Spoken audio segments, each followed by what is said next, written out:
నెత్తురు పారింది. ఇన్నాళ్ళు లోపల రగులుతున్న ఫ్యాక్షన్ సెగ ఇప్పుడు రోడ్డుకెక్కింది. పెద్ద దస్తగిరి హత్య కేవలం ఒక మర్డర్ మాత్రమే కాదు, పక్కా స్కెచ్తో జరిగిన ఒక పొలిటికల్ థ్రిల్లర్.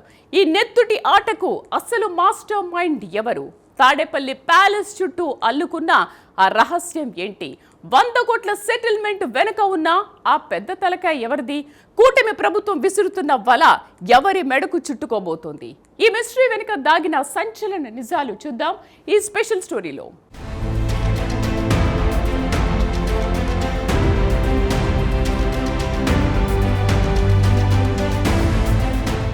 కడపగడ్డపై మరోసారి నెత్తుటి మరకలు రాజకీయ ప్రకంపనలు సృష్టిస్తున్నాయి.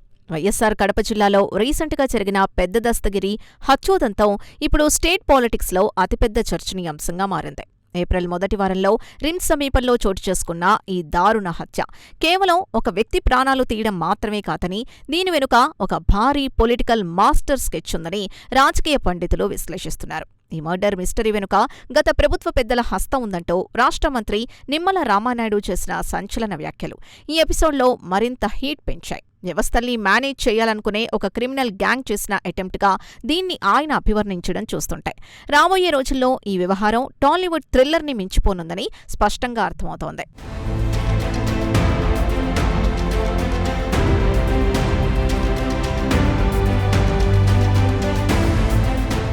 గతంలో సంచలనం సృష్టించిన వివేక హత్య కేసు తరహాలోనే ఈ మర్డర్ కూడా పక్కా ప్లానింగ్తో జరిగిందని ప్రభుత్వం బలంగా నమ్ముతోంది. ముఖ్యంగా దస్తగిరి హత్య వెనుక అసలు మాస్టర్ మైండ్ మాజీ మంత్రి జగన్మోహన్ రెడ్డి అని మంత్రి నిమ్మల రామానాయుడు డైరెక్ట్ అటాక్ చేయడం తీవ్ర సంచలనంగా మారింది. సాక్షుల్ని లేదా తమకు అడ్డుగా ఉన్నవారిని సిస్టమాటిక్గా ఎలిమినేట్ చేయడం ద్వారా కేసుల నుంచి ఎస్కేప్ అవ్వాలనే కుట్రలో భాగమే ఈ మర్డర్ అని ఆయన ఆరోపించారు. తాడేపల్లి ప్యాలెస్ కేంద్రంగానే ఈ నెత్తుటి ఆట సాగుతోందని పదే పదే విమర్శించడం ద్వారా వైసీపీ అధినాయకత్వం టార్గెట్గా ప్రభుత్వం పావులు కదుపుతోందన్న సంకేతాల్ని స్పష్టంగా ఇస్తోంది. నేరస్తులు ఎంతటి బ్యాక్గ్రౌండ్ ఉన్నవారైనా చట్టం ముందు తలవంచాల్సిందేనని ప్రభుత్వం పబ్లిక్గా వార్నింగ్ ఇస్తోంది.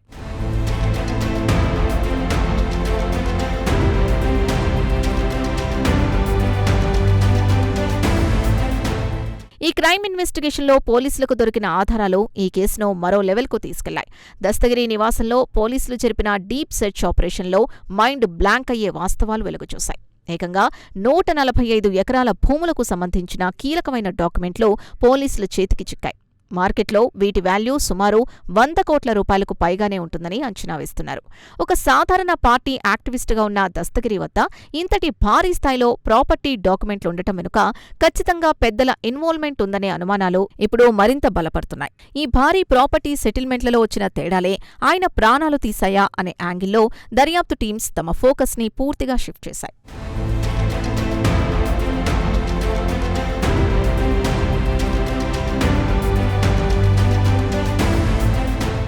కడప జిల్లా లోకల్ పాలిటిక్స్ ని నిశితంగా గమనిస్తే ఇక్కడ ఒకే పార్టీలో ఉంటూనే నేతల మధ్య నడిచిన కోల్డ్ వార్ ఈ మర్డర్కి ప్రధాన కారణంగా కనిపిస్తోంది. పెద్ద దస్తగిరి అలాగే మాజీ డిప్యూటీ మేయర్ నిత్యానందరెడ్డి ఇద్దరూ వైసీపీ లీడర్లుగానే ఉన్నప్పటికీ వారి మధ్య తీవ్రమైన ఆధిపత్య పోరు సాగేదని ఓపెన్ సీక్రెట్.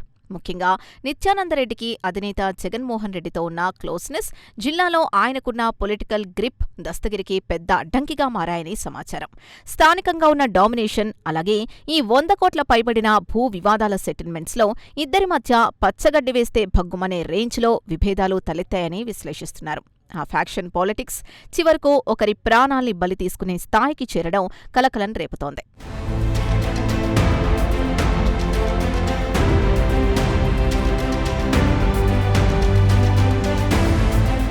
చూసారుగా, ఒకే పార్టీ ఒకే గుట్టి పక్షులు, కానీ 100 కోట్ల ఆస్తి వాళ్ల మధ్య చిచ్చు రేపింది. ఆ ఆధిపత్య పోరే ప్రాణాలు తీసే స్థాయికి వెళ్ళింది. దర్యాప్తులో బయటపడుతున్న డాక్యుమెంట్స్ పోలీసుల్ని విస్మయానికి గురి చేస్తున్నాయి. అయితే A13గా ఉన్న నిత్యానందరెడ్డి దొరికితే ఈ రక్త చరిత్రలో అసలు బాస్ ఎవరనేది బయటపడుతుందా? ఆ దిశగా దర్యాప్తు ఎలా సాగుతుందో ఈ స్టోరీలో చూద్దాం.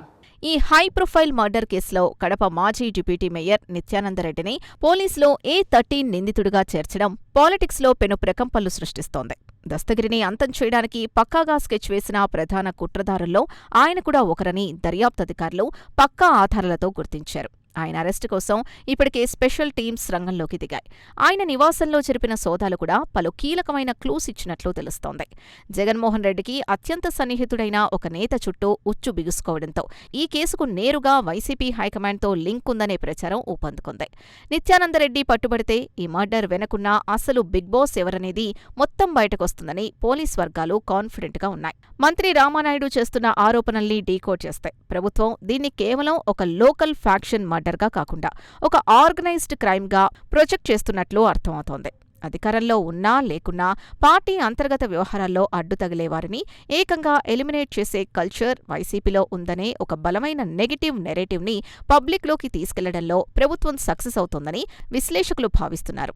జగన్ సన్నిహితులతో దస్తగిరికున్న పర్సనల్ ఎనిమిటీని హైలైట్ చేయడం ద్వారా ఈ మర్డర్కు పూర్తి బాధ్యత వైసీపీ అధినాయకత్వానిదే అనే ముద్ర వేసే ప్రయత్నం స్పష్టంగా కనిపిస్తోంది. ఇది కేవలం ఇద్దరు గల్లీ లీడర్ల గొడవ కాదని, దీని రూట్స్ తాడేపల్లి ప్యాలెస్ వరకు ఉన్నాయని మంత్రులు పదే పదే నొక్కి చెబుతూ కొత్త చర్చకు తెరలేపారు.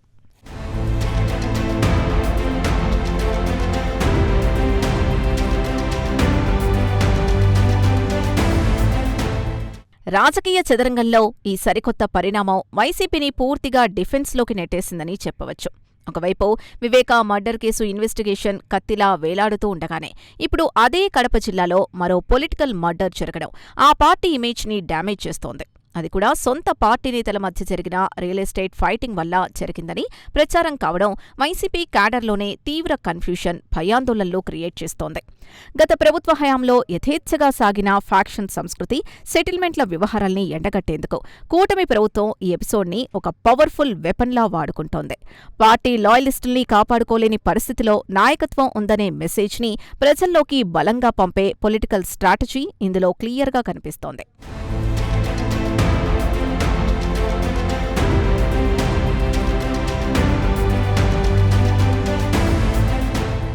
దస్తగిరి ప్రాణాలకు ముప్పు పొంచి ఉందనే హెచ్చరికలు గత ప్రభుత్వ హయాం నుంచే వినిపిస్తున్నాయి. అప్పట్లోనే అతన్ని రక్షణ లేకుండా చేసి మానసికంగా దెబ్బతీసేలా వ్యవస్థల్ని మేనేజ్ చేశారని మంత్రి నిమ్మల రామానాయుడు విశ్లేషిస్తున్నారు. 2 ఏళ్లుగా రాష్ట్రంలో ప్రభుత్వం మారినప్పటికీ కడపగడ్డపై గతంలో పాతుకుపోయిన ఆ పాత ఫ్యాక్షన్ నెట్వర్క్, క్రిమినల్ గ్యాంగులో ఇంకా యాక్టివ్గా ఉండటం వల్లే ఈ దారుణం జరిగిందని ప్రభుత్వం భావిస్తోంది. ఒక పక్కా ప్లాన్ ప్రకారమే అతన్ని ఒంటరిని చేసి ప్రత్యర్థులు అటాక్ చేశారని, ఈ ఇన్సిడెంట్ వెనుకున్న అసలు సూత్రధారులు ఎవరో పోలీసుల దర్యాప్తులో తేలుతుందని ఆయన ధీమా వ్యక్తం చేశారు. సాక్షుల్ని అంతం చేస్తే కేసులు పోతాయనుకోవడం భ్రమ అని, ఈ రక్త రాజకీయాలకు ఫుల్ స్టాప్ పెట్టాల్సిన సమయం వచ్చిందని ఆయన హెచ్చరించారు.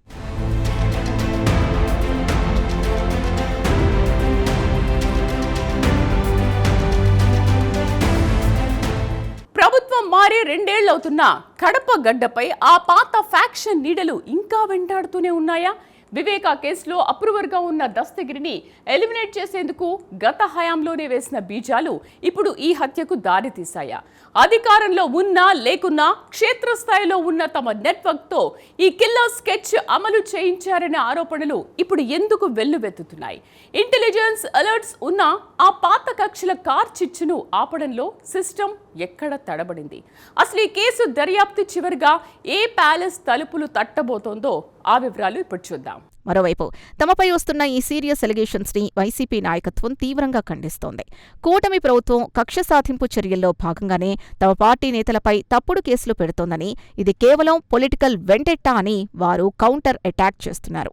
రాష్ట్రంలో లా అండ్ ఆర్డర్ వైఫల్యాల్ని కప్పిపుచ్చుకోవడానికే దస్తగిరి హత్యను తమపై రుద్దే ప్రయత్నం చేస్తున్నారని వారు డిఫెండ్ చేసుకుంటున్నారు. అయినప్పటికీ పోలీసుల చేతికి చిక్కిన 100 కోట్ల ల్యాండ్ డాక్యుమెంట్లు A13గా నిత్యానందరెడ్డి పేరు ఎఫ్ఐఆర్లో చేరడం వంటి సాలిడ్ ఎవిడెన్స్ ముందు వైసీపీ నేతల వాదనలు కాస్త వీక్గానే కనిపిస్తున్నాయని పొలిటికల్ అబ్జర్వర్స్ విశ్లేషిస్తున్నారు. ఈ డాక్యుమెంటరీ ఎవిడెన్స్ ఏ రేంజ్ డ్యామేజ్ చేస్తుందోనని ఆ పార్టీ క్యాడర్ టెన్షన్ పడుతోంది.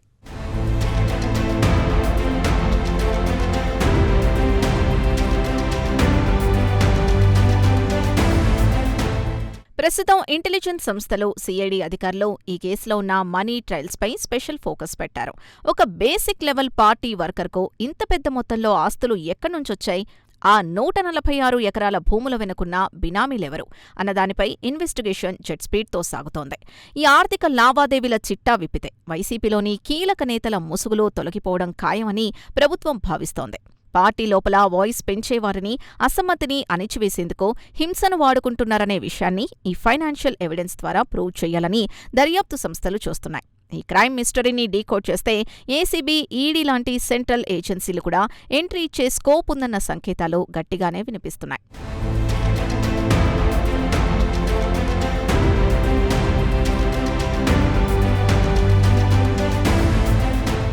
ఇక ఈ మొత్తం ఎపిసోడ్లో అందరి మైండ్లో మెదులుతున్న ఒకే ఒక్క ప్రశ్న: జగన్ చుట్టూ ఉచ్చు బిగుసుకుంటుందా? అవుననే అంటున్నాయి ప్రస్తుత రాజకీయ పరిణామాలు.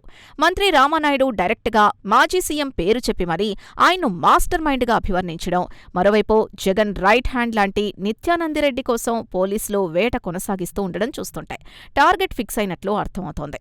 విచారణాధికారి అడుగులు జగన్ సన్నిహితుల వరకు వెళ్లడం, ప్యాలెస్ కుట్రల ప్రస్తావన రావడం ఈ అనుమానాలకు మరింత బలం చేకూరుస్తోంది. ఒకవేళ నిత్యానందరెడ్డి అప్రూవర్గా మారినా లేదా విచారణలో నోరు విప్పినా ఈ కేసు ప్యాలెస్ డోర్స్ వరకు వెళ్లడం ఖాయమని, అప్పుడు జగన్ను కూడా నేరుగా విచారణకు పిలిచే ఛాన్స్ ఉందని లీగల్ ఎక్స్పర్ట్స్ విశ్లేషిస్తున్నారు.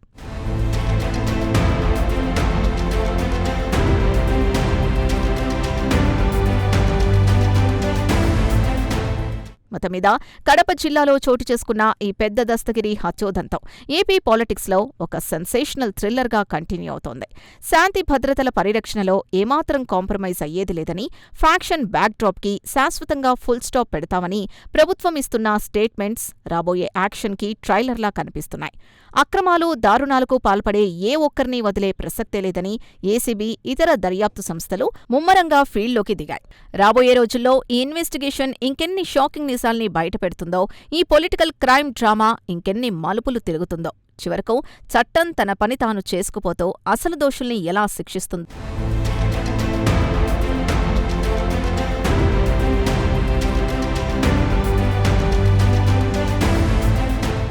నేరం ఎప్పుడు నిశ్శబ్దంగా ఉండదు. అది ఏదో ఒక రోజు నిజం గొంతుకే వినపడుతుంది. ఒకప్పుడు వెనక ముందు చూసుకోకుండా చెలాయించిన అధికారం ఇప్పుడు నేరస్తులను కాపాడలేకపోతోంది. చట్టం తన పని తాను చేసుకుపోతున్నప్పుడు ఎంతటి వారైనా శిక్ష నుంచి తప్పించుకోలేరని కడపలో జరుగుతున్న ఈ పరిణామాలు స్పష్టం చేస్తున్నాయి. వ్యవస్థలను మేనేజ్ చేయొచ్చని భావించిన వారికి ఇప్పుడు ఈ కేసు ఒక వెన్నులో వణుకు పుట్టించే పాఠం కాబోతోంది. మరి ఈ దస్తగిరి హత్యోదంతం తాడేపల్లి ప్యాలెస్ గోడల వెనక దాగిన ఇంకెన్ని నగ్న సత్యాలను బయటపెడుతుందో వేచి చూడాలి.